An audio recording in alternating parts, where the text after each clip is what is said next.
This is Immortal Works Flash Fiction Friday, episode 63, JED, by Michael D. LeFevre, read by John Grundvig. Men often call for their mother when they're dying. Big, brave men. Tender, tentative boys, it doesn't matter. When the dying pains get too much, they will hearken back to the days when a mother's tender kiss on a scraped knee or to a goose egg on the skull will cure all ills. Daniel Boone McAteer was one of those big brave types, but he had a Paiute arrow in his guts and it was killing him. "Mama, where are you? Please come here, Mama. It hurts. Oh, it hurts real bad. Make it better, please, Mama." Big Dan began to cry like a baby. My other partner, Jordy Williams, turned away in disgust. He hated weakness in anything, and seeing Big Dan weep turned his stomach. "For God's sake, Jed, shut him up! I can't take it no more. Shut him up or I will." "You'll what? You'll kill him yourself? Get on out of here then. Take your canteen, go out of the ways and watch out for any more of them Injuns. I'll take care of Dan." I tried to stare him down, make him feel a bit guilty. Could have been him lying there with a rotten belly wound and a ways to go before he died. Likely, he would cry for his mama too. "Ease up. You mightn't end up like him. We ain't out of the shit yet." Jordy snatched up his rifle and the canteen and strode over to a brushy knob overlooking the flats we had just crossed. He would watch and brood and worry a stick of jerky till his butt was tired of sitting, and then he would return in a better mood. I hoped. Dan writhed and moaned at the deep burning pain in his bowels. The sobs had stopped for the moment. I sat down and leaned back against my saddle, pondering the last few days. A bunch of us boys had decided to leave the rendezvous and head on over to that Pacific Ocean old Lewis and Clark had talked about. We heard tell there was lots of fur, horses, and saucy black-haired senoritas in California.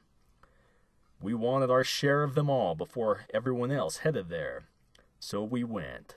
Half the boys went back the way we came, but some of us decided to go south a ways, then turn east towards the big salty lake that Gabe Bridger had found. From there, we would try to catch up with some traders for winter supplies, dig up our traps, and look for some new beaver hunting. What we hadn't counted on was that wide, dry desert from the Sierra Peaks to the Wasatch. 4 good men had died of the heat, jippy water, and unfriendly Paiutes. One bastard had snuck off in the night, headed back to the senoritas, I guessed. 3 of us, Dan, Jordy, and me, had made it through the long, dry stretches and the Paiutes. Well, except for Dan. He was going to end up staking a claim to a 3x6 piece of this dry country. Dan moaned softly. "Jed? You there, Jed?" "Yeah, Dan, I'm here. What you want?" I asked. "Jed, we got any whiskey left? I's awfully dry and it'll help me warm up. I's cold." He shivered some, but groaned at the effort. I shook my head. "I don't know, Dan. That might not be a good idea. All I got is some of that California White Lightning. You think you can take it?" "Jed, we got any whiskey? I gotta have some. I's cold. Please, Jed, please." Dan's plea squeezed my heart. I knew he shouldn't have anything with that belly wound, but he was begging for it.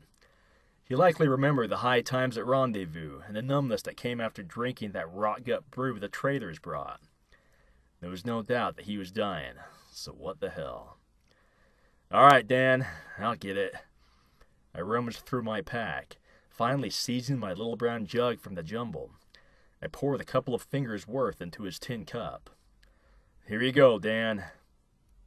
I held the cup and lifted his head and shoulders. He groaned in pain. His lips reached greedily for the alcohol.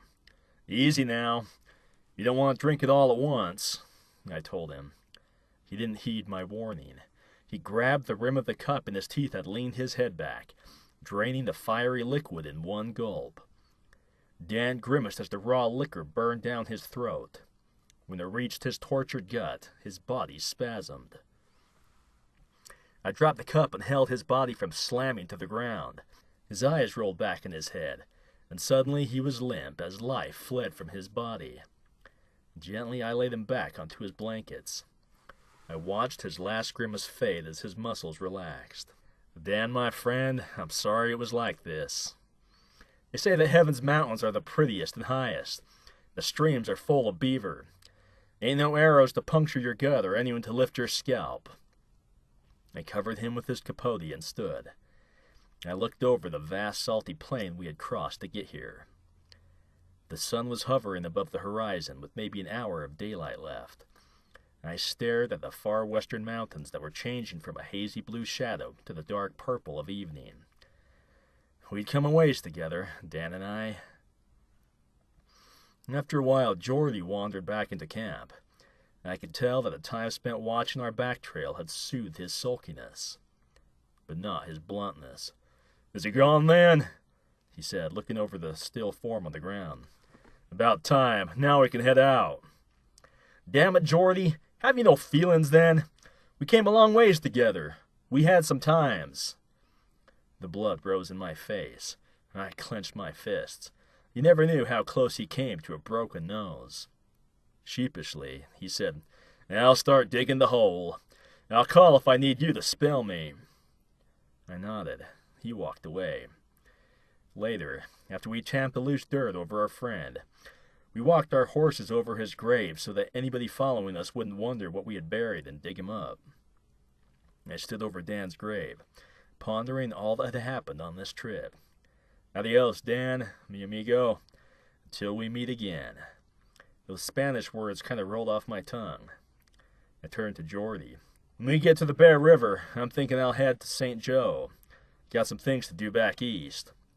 You want to catch up to the boys heading out for the winter hunt. You know where my traps are. You're welcome to use them." Jordy turned away, his face set. "We might meet up again at Rendezvous next summer." I let the words hang in a cool air. Jordy just shook his head. Thanks for listening. Please like, follow, rate, marry, and consume us. And if you have a story you want to read on our podcast, submit it by going to immortal-works.com.